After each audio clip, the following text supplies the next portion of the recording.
I am Deborah Billups, and I am with the Woodville Rosenwald School descendant community. There are my grandkids waving at me back there. But we are so glad to be here. I would like to thank the library, and especially Ms. Renee Morgan, who had thought enough to invite us to this program today. Right now, I would like to recognize the Woodville Rosenwald School. We have our board member, Ms. Ronnie Cohen. Dr. Ronnie Cohen, and then we have the descendant community members.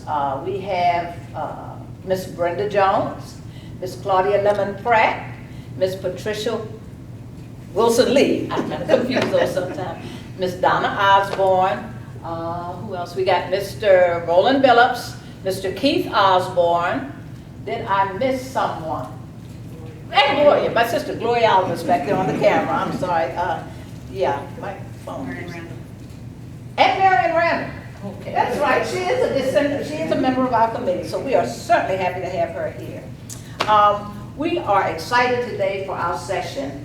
From where we started, our schools are our story. And we are so fortunate to have with us today guests who are such an integral part of our history. They're my heroes.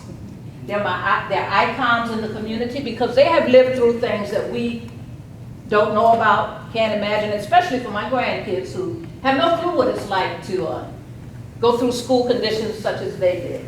So we're going to hear their stories today. Our program will begin with two members from the descendant community, Ms. Brenda Jones and Ms. Claudia Lemon Pratt. They will be asking questions of the community. And after that, we'll have hopefully an open period where the audience can ask questions of them. So we look forward to your participation. But at this time, I'm going to ask each one of the alumni to state their name and tell us what school, which Rosenwald school you were affiliated with. Okay.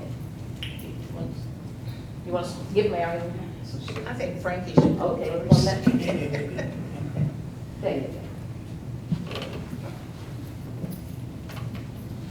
My name is Franklin R. Lemon. I imagine my mother had run out of names for boys when I was born, so she named me Franklin Roosevelt. And which school did you go to, Mr. Lemon? I attended Gloucester Training School and T.C. Walker.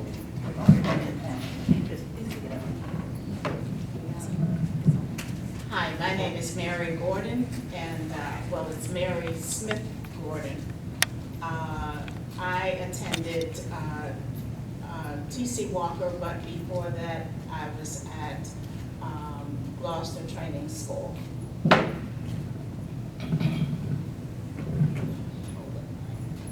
My name is Pauline Lemon Page. I attended the Bethel School for half the year, and then after Christmas, we went to Gloucester Training School to the two-story wood building.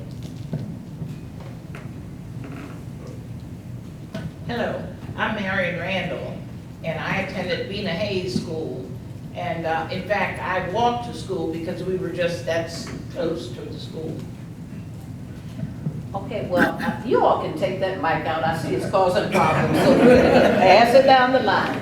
But at this time, we're going to begin with our questions from Ms. Brenda Jones, followed by questions from Ms. Claudia Lemon Pratt.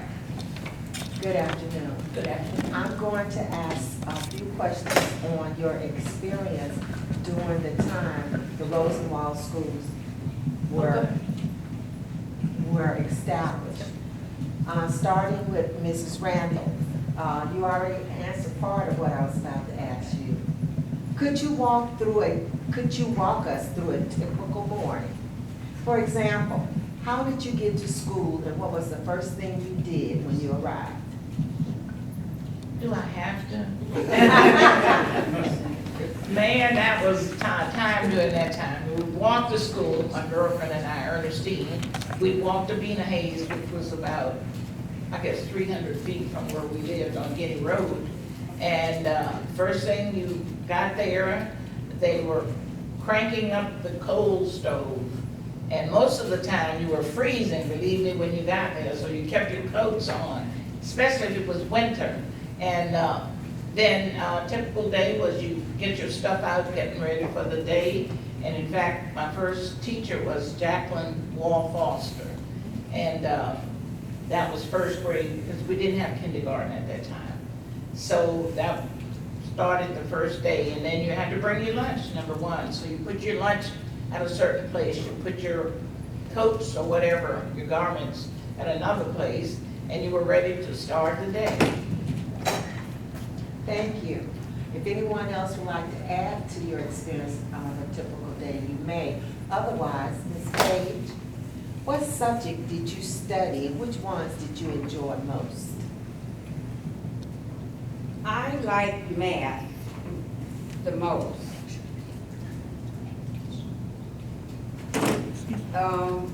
When I went to Bethel, we had reading, it was reading, writing, arithmetic. And I was in a 2-classroom, first and second grade. So, and one teacher. So it was reading, writing, arithmetic, and you had your outdoor facilities that you went to, and you went outside, everybody played, the adult children, older children played with the little ones. So that was our school day. All right. Anyone else would like to say what their favorite subject was before we move on? Okay. Now, my favorite subject, I believe, was reading, because I read a lot, even at home and at school. I didn't do very well in math. And as a result, I think I passed it down to my kids. They didn't do very well in math. One did much better than the rest of us. I met Pauline, I believe in 2nd grade, because we started in 1st grade together and we graduated from high school together. But I believe I didn't meet her until 2nd grade because she was in a different class when we started to school. But I was just going to piggyback on what Ms. Randall said. The first thing we did in the morning, we walked as well, but we didn't walk all the way to school. I lived on a back road, and then I had to walk out to the main road. And I do remember our bus number, which was number 1. And I believe that was probably the first bus that Gloucester County had purchased, because that bus broke down on us so many times. But that was the first thing we did, walk with all my cousins in the neighborhood. We would walk to the school, to the bus stop. Ms. Gordon, I have one other question. Sure. Who were your teachers and what do you remember most about them? In elementary school, I remember my 1st grade teacher was a lady named Miss Vivian Lewis, and I believe she lived in Newport News. And then in 2nd grade, I had Mrs. Marion Carter, who is still alive today. And then in high school, my favorite teacher was Miss Annie Turner Waterman, and she was our class sponsor as well. And I think a lot of people remembered her. Yeah, she was very forceful person, and I do remember that one time I thought I was failing a test, and she took me outside and talked to me. She said, you know, you've done very well the rest of the year. You know, you're gonna be okay. And that's the first time I had known for her to do that, because, but she was a very forceful person, and I really did enjoy being with her. And she taught history and geography, things like that. All right. Okay, Mr. Lemon, did you have recess and what kinds of games did you play? We had recess, it was I believe it was 15 minutes recess. We had one before lunch, and then we had one after lunch, before the school would close at 3 o'clock in the afternoon. And the games we played, usually our teacher would give us exercise. We would take exercise during recess. All right, anyone else, games or favorite teacher? I had first grade teacher was Miss Margaret Thompson. And she was, I come from a family of 12 children and she taught all 12 of us. But she was a distant cousin of ours. And she was a big influence on us. But one thing I remember was getting to school. We had a school bus, Mr. Floyd Turpin. And when he couldn't drive, his wife would drive. And we went to Sign Pine Hills. And they were higher than what it is now. And Miss Susie could not get all those gears to get up there. So we would have to all get off the bus, and the boys would have to push the bus up, and we'd get back on and go on to school. One thing about the recess session, we didn't have the modern equipment that these kids have today. They need to be thankful, because when you look at the playgrounds of these elementary schools and parks, it blows your mind. In fact, like the Woodville, if any of you been down there to look at that new playground, the cushioning is like you're walking on a rug or something. It's just beautiful, and everything is sort of ADD now, adapted to disability kids and everything else. But we just have play ball out there, you run, you hide, you seek, whatever. It wasn't any joyous thing, but we were just there. All right. Also, while you have the mic, Oh, do I have to? you can pass it on and everyone else can answer this question if they like. What were your classrooms like? Your desk, the chalkboard, the lighting? Were they in good repair? Primitive. I mean, you had a sliding door in this huge classroom, which separated the first grade from the second grade. And, you know, we could hear each other through that sliding door and what have you. But we had a good time, and, you know, you stayed on task. And if not, you sat in the corner, or you were at some type of punishment if you weren't attentive and listened or whatever. And what was the second part of that question? Were the facility, the classroom, and the things that you all used, were they in good repair? No, the And blackboard, you go up and you heard screeching of that, and regular chalk.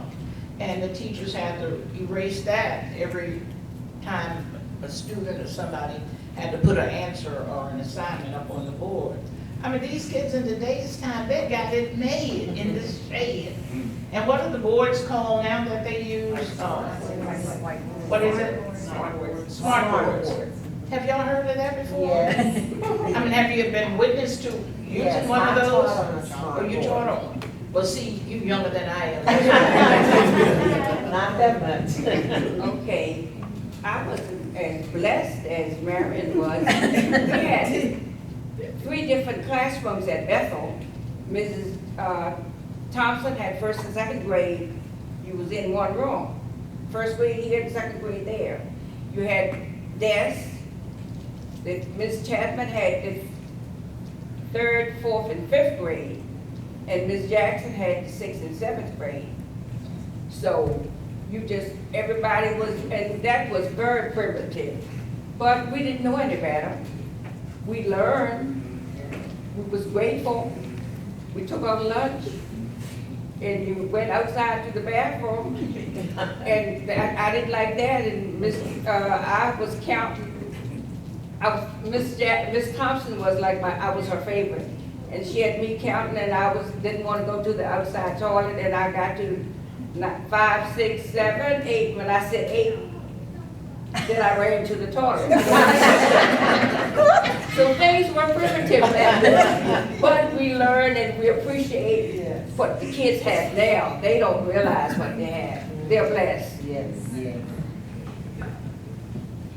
The classroom, when I started at Boston Training School, as Pauline said, we were in the two-story wood building, and that was at the back of the campus. And I believe there was like a home economics building next to it, and then over on the other side, it was like the gym or the, yeah. So, but the classrooms, when I went, you know, you're talking about 1950, I don't really remember. I can't really remember that far back, because like now, you know, I'm not gonna tell Pauline's age, but I'm 82, so I can't think that far. But, we had the desk, the wood, I remember the wooden desk, and it was like, I believe it was the seat that was in front of you, where the desk came out from that. So then you sat on a seat and the desk. So I remember the boys, sometimes they would have little games of shaking the desk, and here you are, you're trying to do your work, and you know your seat keeps wiggling. Sometimes they wanted the answer from you. Try not to give that, but as far as the chalkboard was concerned, I do remember that there were spots on the board where it was not coded because it had been written on so many times. So when they go to write on it, especially when they get near the bottom, you couldn't see it because they would have to skip it or whatever. The classrooms I remember had most of the material, the desks and blackboards, everything were hand-me-downs on body top. And as a little boy, I think shop, I was told that shop was interested. You learn how to make things and work with wood. So I had shop as a young fella, and we had to leave the main building and go over to the shop. It was actually another building, and it had a wood stove, and the boys had to go out and get wood to put in the stove. And it was very interesting, and we did learn, and we had a very, very jolly, fun shop teacher named Mr. Armstead, and everyone loved Mr. Armstead. The whole school loved him. And then three boys signed up for homemade. I was one of those three. Because they say you didn't have to do very much in homemade. You learned baking and you learn how to make cookies. That was a lot of fun as a youngster. And I really enjoyed those years, but I can't remember much now. They were fun years. Well, I thank you for your comments, and now I'm going to turn the rest of the questions over to Mrs. Pratt. Okay, I'm going to double back, Mr. Lemon, and ask you a question that you didn't answer, and the other lady said that they had either walked to school or caught a bus, a raggedy bus. How did you get to school? We had school bus. Okay. And it was Mr. Turvis. He came down and he was a very nice gentleman. I remember him being very nice. But during the time I was going to school, you had to be quiet on the bus. You couldn't make a lot of fuss. You be quiet and stay in your seat. Those are the two main things. Be quiet and stay in your seat. Okay. And as the years went on, we had patrols. We had school patrols. A young boy being patrolled. I remember my cousin, Ulysses Davenport, being a patrol. And actually, I got in trouble for talking too loud. They told me that.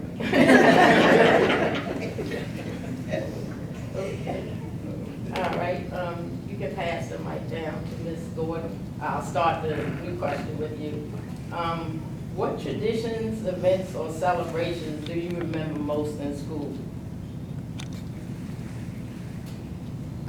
Of course, there were, actually, this was in high school. You know, there was always basketball, and I think, here's a star. I remember, because I was much younger, but I remember him being playing basketball. But we didn't have football until the year I graduated, which was in 1962. That was the first time, I believe, that we had football. I used to like to sing in the choir. I also played in the band. Sometimes we had little competitions with other schools in the district, the choir, and also and the band.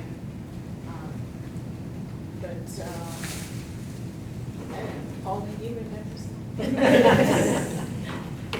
I remember when I was younger, they would have something we would call May Day. And you would have the May Queen, and we would wrap the flag, the pole, and the May Queen had her attendants. It was someone in high school, and they would have their gowns on, and that was a big day. We would go to the state fair, but it wasn't a lot of trips that you went to. But, and then homecoming became popular maybe the last couple of years that I was in high school. We also had the the senior prom and junior prom, I think it was, and senior, I'm not sure. I got to go one time, but I didn't go the second time.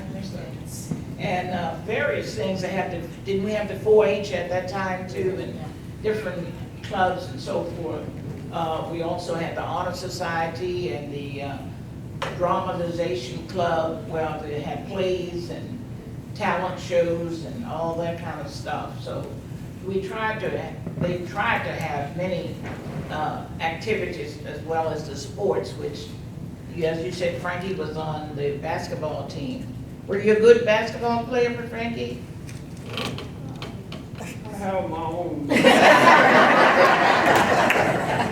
He was older than I was, that's why I was right behind him. But then you had the baseball teams and stuff like that. So we did have a variety of activities and sports during that time. Did y'all have daily devotions or any kind of prayer? What you talking about, y'all? Yeah, you said that pledge allegiance to the flag, and you also had a prayer. The Lord's Prayer. The Lord's Prayer every morning. Bible verses, some classes. Oh, some classes had Bible verses. Yeah. So there was a routine. Every class in the whole school observed that. Mr. Lemon, did you want to add anything to other than what they said about the sports and all the May Day and all the events? I did play basketball my last 2 years in school, but the real stars were the Jackson twin boys, Ernest and Edwin Jackson. Of course, we had Maxwell Red Cross and Alfred Thornton and William Thornton, his brother, and Moses Dale, and they were all great guys to play with. And we used to enjoy beating up on Matthews. And we used to enjoy beating up on them, but bigger schools like Bruton Heights and Williamsburg, they would always beat us. And then remember in Charles City, we played on, we had to play outside on the court. So that wasn't much fun playing them. And we also had baseball, and we enjoyed beating up on the Gloucester All-Stars, which was a men's team in Gloucester County. But our school team was pretty good, and we would win some games over them. And that was a lot of fun doing high school. But football didn't come in until after I left school. But I enjoyed baseball and basketball. It was a lot of fun. Okay, thank you. Ms. Gordon, I'll start this with you. What values or lessons were emphasized most strongly during your time there? And then how did they prepare you for life beyond the classroom? We were taught respect. Respect for yourself, respect for your teachers, respect for other people in the community. And these are things that I did take with me. Of course, I had to respect people anyhow because my dad was the Baptist minister. So I had to do that, but that was one of the things they did teach you when you were in school during that time, is respect, that I remember. Respect, as Mary said, was very important. And then you had some teachers that I remembered when I was in the 5th grade, and as I said, it was 12 of us. And Miss Josephine Jackson, she lived back in the woods, and she wanted me to stay with her. She said, I'm sending you to Hampton and leave everything to you. Well, I was in the 5th grade back in the woods. I came from a family of children. And she was coming to get me. It was June, and I told my mom, but she was preparing me for the future, but I did not want to. What did I know about college in the 5th grade? And then she had the nerve to introduce me to the little girl that she took over. And she said, this little girl that cried wouldn't stay with me. So that girl, when I see her, I said, you know, you got my inheritance. Miss Jackson was preparing me for the future, you know, but that wasn't for me. I didn't want to leave my family. Well, I think each one of our teachers, you know, sort of promoted further education and being the best you could possibly be by going on, whether it was a trade school or whether it was a 4-year institution. Because, excuse me, my aunt was a teacher at Morgan State University, and she had filled out the application for, and I had been accepted up there in the 12th grade. But I didn't want to leave home then. You know, my parents and my brothers and sisters, and you get homesick when you do that and everything. But all of our teachers at those schools were in our best interest. They gave you information, gave you advice, whether you followed it or not, it was up to you. But they wanted to promote better citizens and letting others know that we could do whatever we wanted to do if we tried and worked at it. I'm going to switch back to Mr. Lemon so we can get your male perspective on your values and lessons that were emphasized most strongly to you during your time in school. I remember mainly during elementary school, we had a Miss Willis who was very dedicated to the school and teaching us, and she was from Ware Neck, Virginia. And I think she taught me fourth grade. And we had Miss Granderson, who taught fifth grade. And she lived quite near the school, but she was a very dedicated teacher. And then in the sixth grade, we had Ms. Johnson. She was the principal's wife. The principal was Mr. Johnson, and he was a straightforward gentleman, always a gentleman, and he wanted us to be gentlemen. I remember him calling me into the office once and asking me if I would, he said, you'll be representing the school a lot because I was on student council. And he had a lot of interest in me, and I became student council for the whole district. That was including Matthew, Middlesex, Bruton Heights in Williamsburg, Virginia, Charles City schools, and Gloucester. So I became the student council president for 2 solid years in the school. That was outstanding. And we had Ms. Carter, the music teacher. She would have us go up against schools like big schools like in Norfolk. Norfolk schools had a lot more students than Gloucester, and she would have us go up in competition, and we would come out if not best, but second best. And she was very dedicated. Ms. Waterman was dedicated, and all of our teachers were great teachers. Okay, thank you.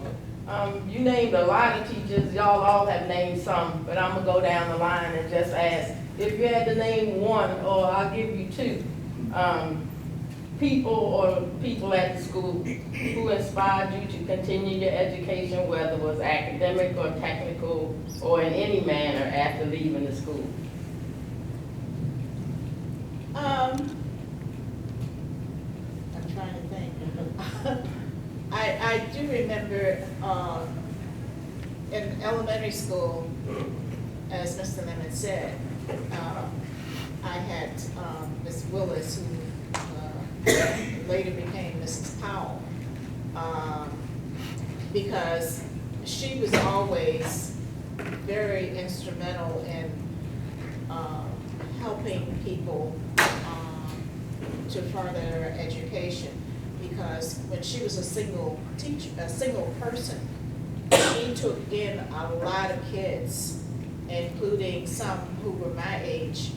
And because she lived so close to me in Waranek, and my mother was named for her, her name is Martha, Miss Martha Powell. And I would go in her home and with kids that she had brought in from other places. That was elementary school. In high school, as I said, Mrs. Waterman, because she always tried to encourage you and tell you, you can go farther, you know, you don't have to be. Of course, at that time, I elected to just go to business school. Mm-hmm. And, but even then, that was an honorable thing to do, to get a job, you know, in the business world. I had other friends who went on to 4-year colleges. And at that time, the main thing was to become a teacher. Mm-hmm. And that's what a lot of people did, became teachers. So that was the 2. Thank you. Mrs. Margaret Thompson, even when high school, she would always be encouraging to me and telling me to reach higher, you have it in you. And once I got married and I went to nursing school, and Mr. Robert Morris was very encouraging, and whenever he saw me, he would be so encouraging telling me to keep on, go forward. So that meant a lot. Thank you. Three people stand out in my mind, and that's Bernice Thomas and Bob Morris, as well as Louise Cosby. They really were urgent people who stayed on top of you. Well, you know you can do better and blah, blah, blah, blah, blah. And I give thanks to them for being a part of my life simply because I would not have gone on, you know, to further my education had it not been for those people. I'll start with you on this one, if you don't mind. Really? Then we could go right down the line. Why do you think it is important for young people today to know the history of the Rosenwald School? Well, so they can appreciate what they have today. You know, they have electives. We just took a group from the high school to CNU. Some of those kids had never been to college to see a campus. They have so many things offered to them in this day and time. And they need to realize, hey, my parents didn't have all of this, or definitely grandparents didn't have all of this. So I'm just blessed to be able to, and look at the curriculums in the high school. Any of you need to go over to that Gloucester High School and see that. That's a beauty. It makes you want to go back to school all over again, believe me. But it instills in them, and most of them say, yeah, that was the old times, I don't want to hear that stuff. But some of them take it in and realize just how blessed they are to be able to, and some of them have cars and are driving to school. We never had that opportunity in 10th, 11th, and 12th grade and stuff like that. So I just hope that they would get some whiff of what it was like back in the day, as they say, you know. And we're old timers. Well, yeah, Grandma, you know, that happened during your time. But you can pick up something that happened during my time that would benefit you as of today, you know, advice and wisdom and experience. I feel the children of today need to face reality. Sometimes you talk and they'll say, you know, that didn't happen. It happened. Look back, see where we have come from, where you are. Respect, that's one thing for young people need to learn. Some of them have it. And move ahead, push yourself, because there are a lot out here for you. Okay, when I came out of high school, as I said, I was encouraged to further my education. My parents wanted me to follow my brothers into Norfolk State. I had been to Norfolk State I remember we went on a trip.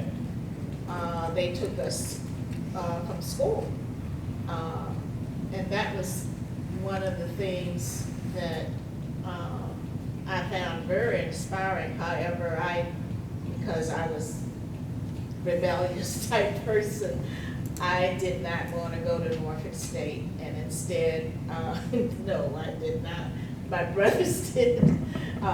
They were twins and they went together. They had somebody. But I elected to go to a business school. And as a result of that, I was able to get work up until the time I retired in the business world. I just feel that a lot of times when I tell my grandchildren about things, and I have two, well, I guess one of them, three of them are now, they're in their 40s. And then I have little ones. But I will tell them sometimes about things that we did in school. And they go like, really, Mimi? You know, did you really do that? As Pauline said. But, you know, I feel that it's important that they listen and and try to mimic some of the things, maybe on their level, but not on the level where we were.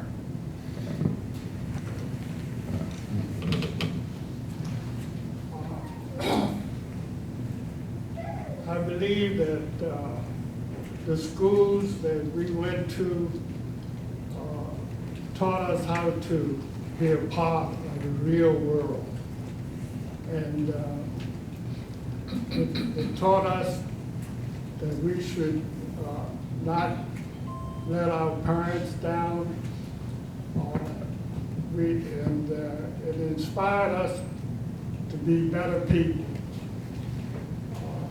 Out of my class, I'm very proud to say that they produced a school principal, Sister Florine Colby, and most people might know her as Florine White, but she became a principal, and Hattie Driver became the superintendent of the school. And I was very proud of them to have been classmates with them. Of course, I was proud to be a classmate of all my classmates. Were very, very good people, and they got government jobs, shipyard jobs, and really they learned how to live in this world and make it a better place. The last question is very similar to the previous. I'm going to ask, and then whoever would like to contribute something can. You may have already said what you would say for this previously. What do you hope future generations will remember about your experiences from going to school back then?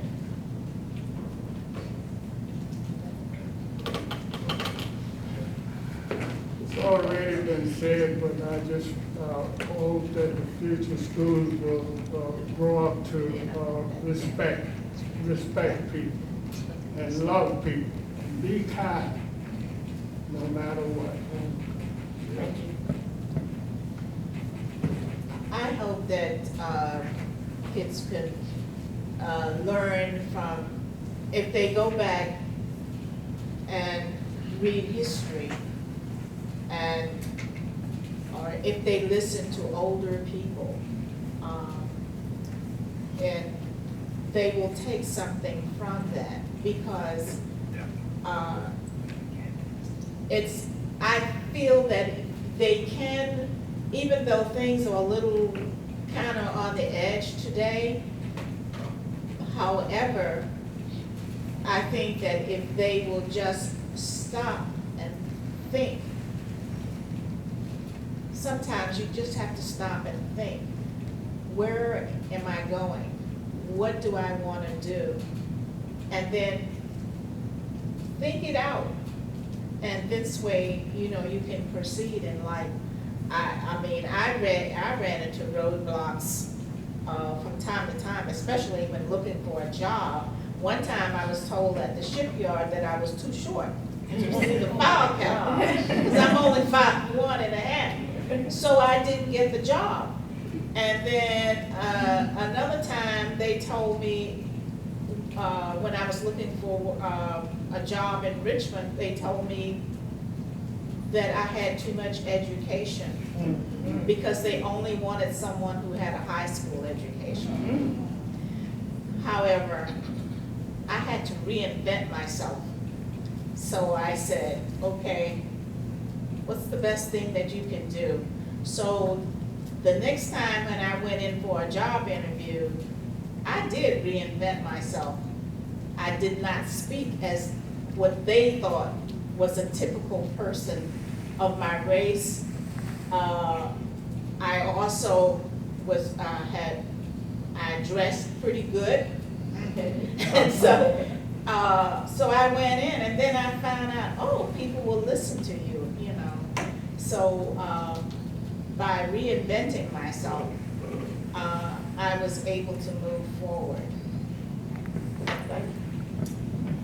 I would say to not only young people, to anyone, If you can't be a highway, be a trail.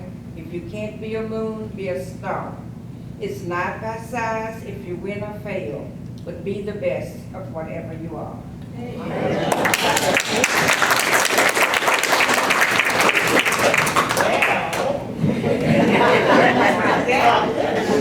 That's a tough act. You know, I tell young people all the time, wisdom is very valuable. Wisdom, experience, and knowledge.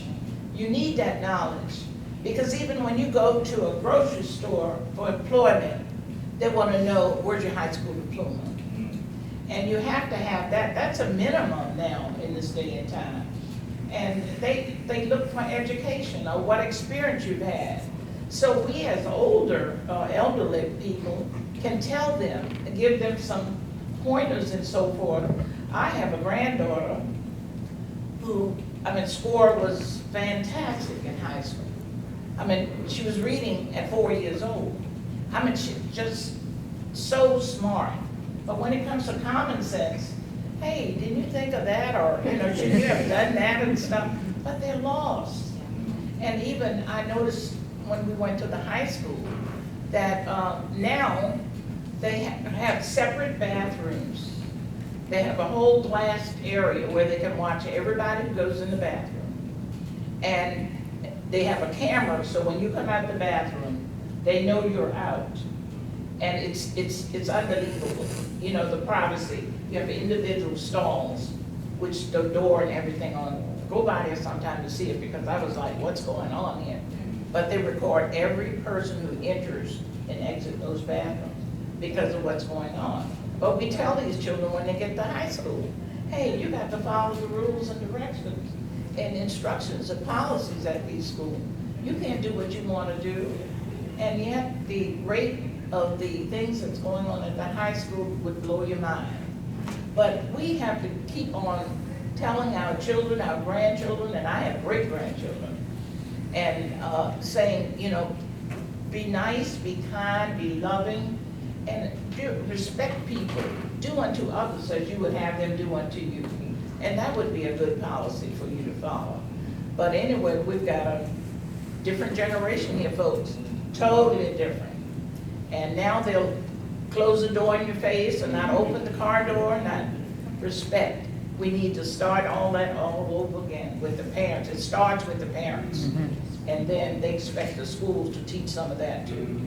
But knowledge, as I said, and wisdom, we have a lot of wisdom. All of us in here can tell you certain things that you should do and what you should do. Or I would suggest, blah, blah, blah, blah, blah. Thank you all so much. We're going to get ready to open it up to questions from the audience. But Mr. Lemon, you talked about being proud. I am proud to be a part of your community. Yeah. You all.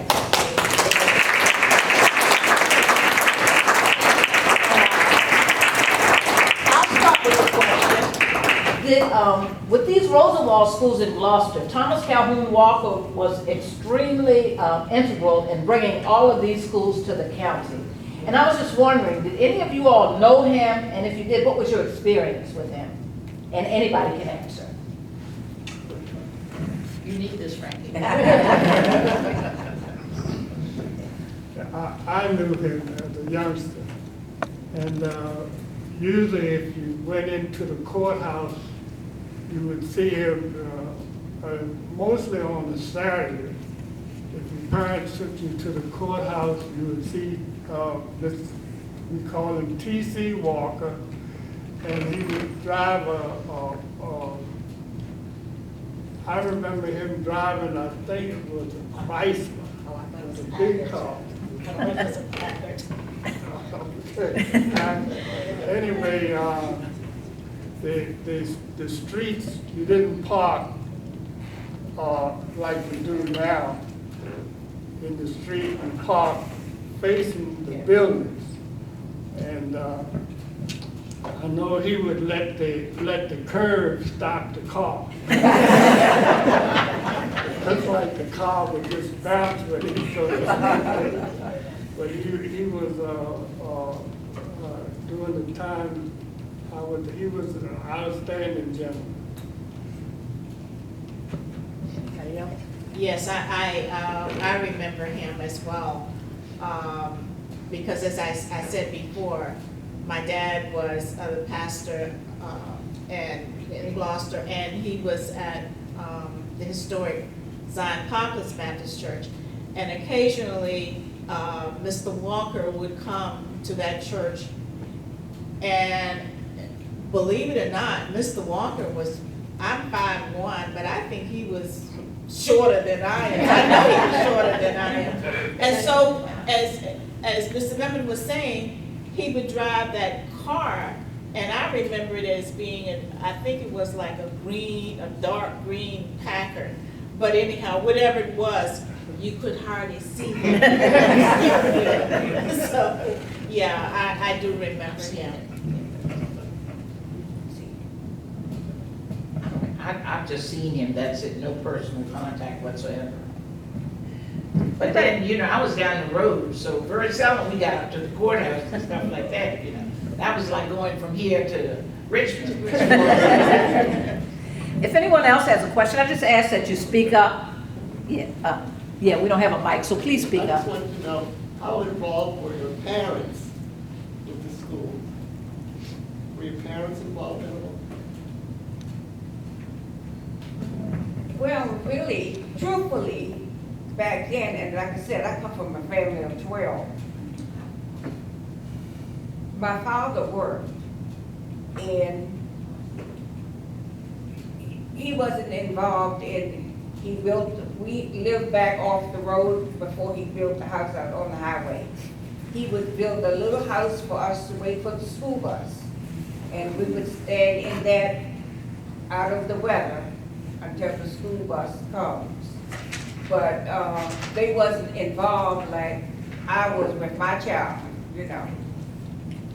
He saw that we got an education there. He was going to get that homework, and he was going to, you know, and all he said was be industrious. I hated that word, but it was for my own good. But it was a difference from what the parents are today, because they had to make a living for me.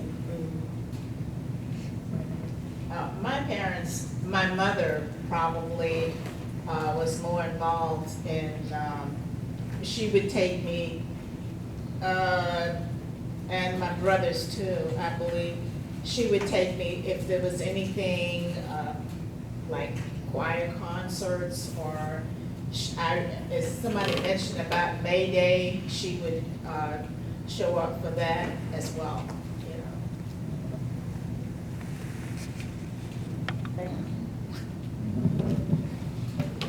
Well, my parents were a little older, and I don't believe they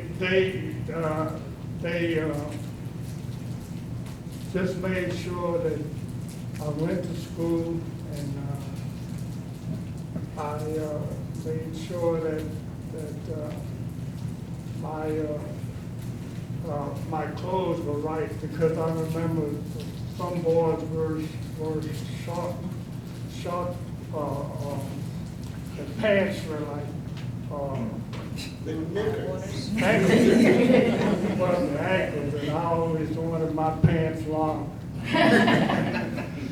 And anyway, I think my mother really left most of the school business up to my sister, because she was the secretary at T.C. Walker. And my sister Estelle, Estelle Lemon, and she would always watch out for me and make sure that I was doing the right thing most of the time. Donna, what?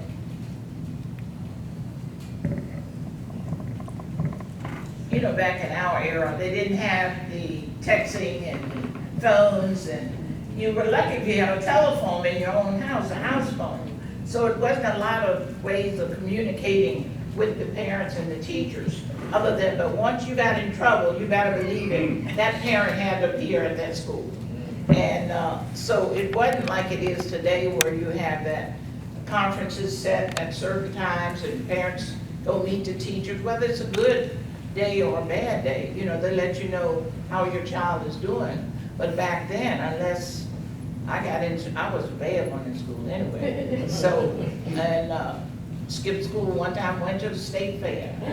But, and then mother had to come there. Daddy didn't do much coming in and stuff. He let, you know how the men are, they leave it up to the mothers and stuff.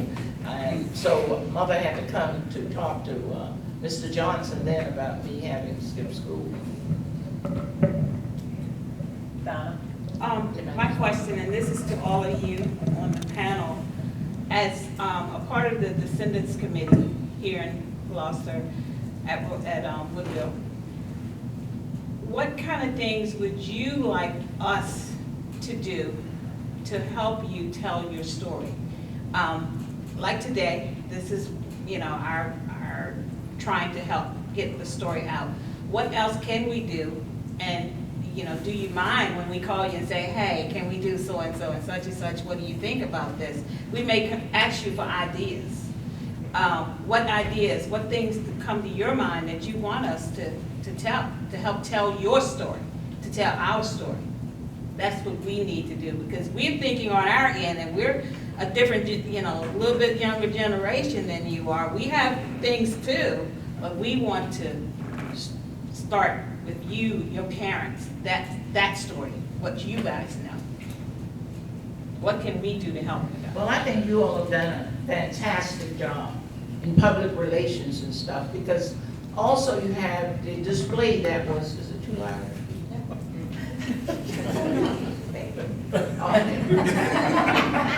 Also, it was this display up in Richmond at the museum, you know, so some of us got to see that. And then they had a little blurb on, you know, various things you all have had to talk about that. So I think you've done a great job in informing the public and the people about what it's all about being a descendant and things like this, little workshops and so forth. And also, I think you all have had teachers to come to Woodville and have little tours and stuff like that. So that makes it good. I don't know what else I would recommend or say. I agree with that. We agree. When Dr. Cook had us at Bethel a couple of years ago probably, and we had to bring our lunch like you had then, and you had your lunch, and she informed me we didn't have aluminum foil. I said, I don't have wax paper. And you had your lunch and you ate it and we talked, and that was very nice. Just like she said. And one lady was eating out of her, she didn't put her lunch on the table, and I said, gee, did you have biscuits like we used to have when we was in school? I was nice. I'm gonna pass on that. Mr. Phillips, you said you had a question? Yeah, Mr. Lemon, you said you played basketball, right? Yeah. Who was the coach back then? Who's the coach? We had, I started with Mr. Whitehead, and he left after I only played 2 years, my junior year and senior year. And Mr. Whitehead left after my junior year. And my coach, the next coach I had, can't remember his name right now. That's okay. That's all I'm right. sorry, but I can't remember his name right now. But anyways, he lived next to me. He lived in a house that Mr. Ward had built, and Mr. Ward was living in New York, but he built the home, and he rented it out to this coach, and I remember the coach telling us one time we played Matthews, and Matthews beat us. And that wasn't any fun. And we told him that usually Matthews didn't beat us, but he played the juniors on the team and my senior year. And he played most of the juniors, and he said because he was building his team for the future. And the experienced players didn't play as much as they did. Anyway, I had 2 coaches. One more question, Ms. Page. You said it was 2 classes, first grade and second grade. How many students you think you had in the classroom? Probably first grade was the children like Woods Crossroads, Bethel area. We probably had maybe 15 first graders and maybe 15 second graders Okay. in the classroom. I got a question. Y'all talked about, well, someone up there talked about the, getting the secondhand hand-me-down stuff from Body Cop. Back then, how much did y'all realize the disparity in having and have not, or did it was just a way of life and you really didn't think You about just it? accept it. Did you all realize that y'all were getting secondhand stuff? Well, I think we knew it, but it, you know, That it was up to your parents, really. And parents didn't Object. object, or if they did, you know, parents would talk, they wouldn't talk in front of kids in those days. So we don't know whether, right, some of us might not have known whether they, you know, thought it was okay or it wasn't. Well, we got free books. And, we used to call him the Eggman, Wallace Fletcher. He was on the school board, and he told my dad, said, give me the letter in August to take to the school board. And when the first day of school, brand new books. Your mom bought them in the classroom to me. Okay. Brand new books. So, you know, there was no old books. That's what I thought it was due to the Eggman, because he was on the school board. I just have a comment. I went to school in New York City, and we never had new books. And we just thought that those were the kinds of books you got. You had a little label in the front, you had to put your name in there and give the condition of the book that you got. I never knew that you could get new books until I started teaching. And you know that the district gets so much money for books, but I didn't know that until I was actually. I have to ask you a question, Carolyn. Were you all segregated in New York like that? Well, in New York, it was because you went to a school in where you live. Okay. Where you lived is where you went to school. Did you have an outdoor toilet? I'm not that old.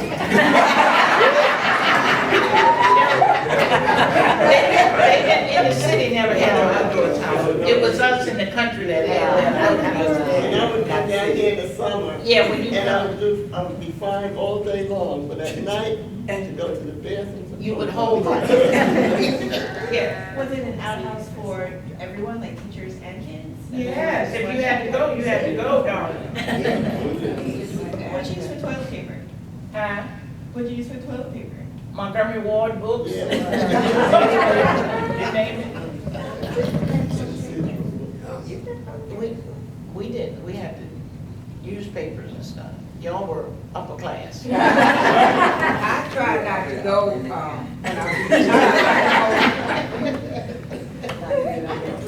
I don't remember whether there were outhouses. Did we have that? I don't know. Did you have flushing toilets? T.C. Walker. No, not there. See, we went to the two-story building at Oh, but y'all training school. didn't have that. Were there? I don't remember, I probably held it there too. I don't remember where the bathrooms were, but I don't remember us going outside to go to the bathroom. If so, it must have been a full facility. The girls had, the boys had such a talk. Yeah, Yeah, they did. but was it outside? At Bethel, No, but at training school, I can't I remember. don't remember that either.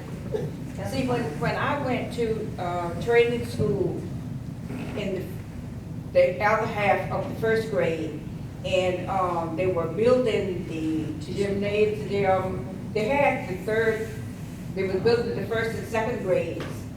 And they had, Miss Thompson, as I said, I was her pet. So she would send me over to the office with money to take whatever. And they had this pile of dirt. I thought it was dirt. So I'm gonna walk up the pile of dirt. And they was building the school, it was cement. And the little boy was laughing. So I said, uh-oh. And I went back and Miss Thompson said, what happened? And I looked at the little boy, and he wasn't even in our classroom. I said, little boy in Miss Kelly's class pushed me into dirt. He was laughing at me, and he said, teacher, I didn't do it. And another girl said, yes, he did. It was him or me get that space. Wow. He didn't push me, I thought it was dirt, I was gonna walk on. So they was building the first and second grade and the gymnasium and the auditorium when we went to Gloucester Training School. Yeah, the building, the building as you see at T.C. Walker facility now, that was where I think it was third grade, from third grade on was in that building, but we were still in, the buildings in the back. So you were probably in the new section. I was in the old section. You were in the two-story, There, when I started, I was in the training school. oh, when you started. Old building. Yeah, but when we were in first and second grade, you were already in the new section. Yeah. Oh, yeah, Pop.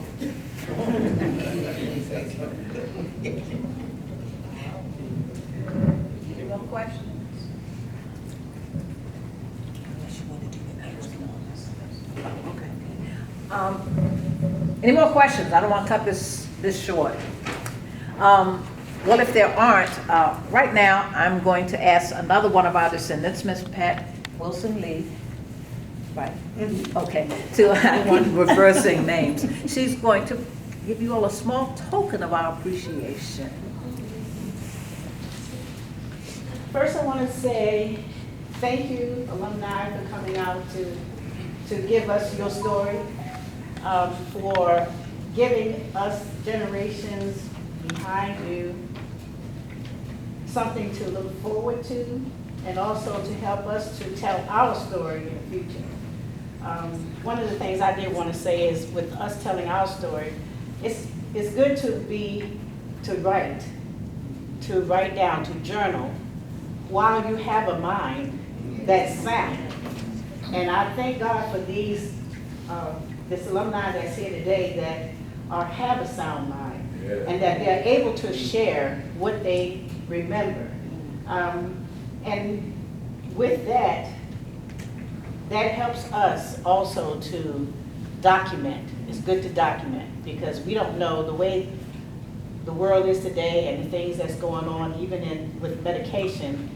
You don't know whether your mind is going to hold up. And you can forget. I mean, even now at this age, I forget what I could have forgotten what I came up here for. But now I know what these cards are.